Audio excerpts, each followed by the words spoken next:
bago dito? Oo nga eh. Parang maalwan. Buhok ba ni Martin yan? Buhok ba ni Martin? Hindi eh. Hindi. Hindi naman buhok ko. Parang na UH lang ang dating, ha? Parang? Parang UH lang. Ano H? UH. Di naman. Hindi naman. Oo nga, no? Ano, see? Oo. Or tapos meron pa Parang tayong batibot. silver beam sa gitna. Hindi, kailangan yan. Kundi magko-collapse tayo lang. Pagawan mo nga ng puppet ko si Lord.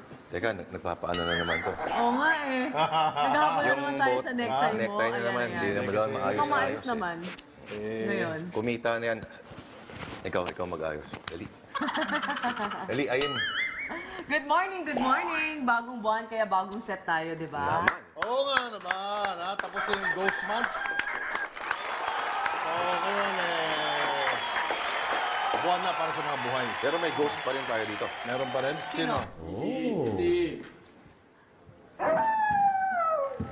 Yan. Kaya magpagawa ng puppet, wala ng trabaho. Parang init ito. Race ba? Ayos na ito. Yeah! Sa harap yun, sa likod. Walang kiss yan. Wala. Bawal yan, ganyan. Bawal yan. Bawal Ikaw pa rin yan. na, Mart. Bermans na! Good morning mga sir. Nagpas alas 5:30 na po. Kaya sabay-sabay tayo. Bukaw na mo! Ngayon po ay unang araw ng Setyembre 2014. Lunes sa Lunes, bawal malate, bangon na. Kung ayaw nyo masaktan.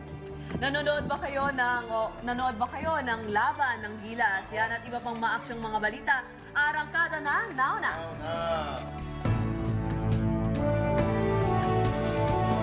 Live mula sa TV5 Media Center.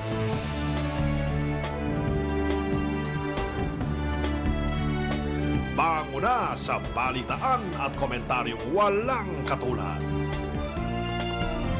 Nina Martin Andana, Grace Lee, at Lourdes de Vera. Aksyon sa umaga. Mga umaga, Luzon, Visayas at Mindanao. Tumbukayan natin ang mga headlines ngayong Lunes. Ibang klase talaga ang mga Pinoy. May tuturing daw na isa sa greatest escapes ang ginawa ang pagtakas sa mga Pinoy peacekeepers sa rebeldeng Syrian.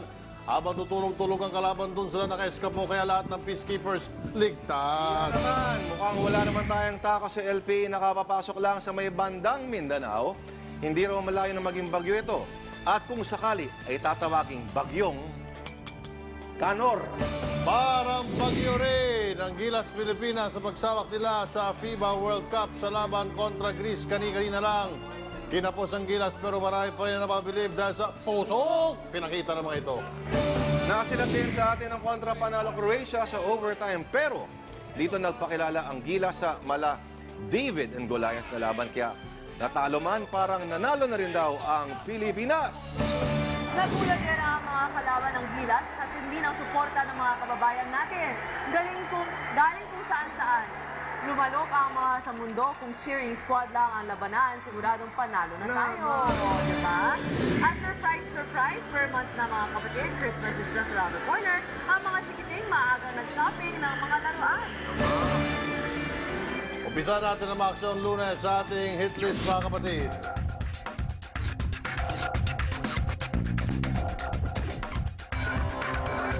Tinalo po ng Greece ang Gilas Pilipinas kanina sa pagpatuloy ng FIBA World Cup pero kahit ang world number 5 team ng Greece hindi natambakan ng Gilas. Bukod sa puso, naging mabisang sandata ng Gilas Pilipinas ang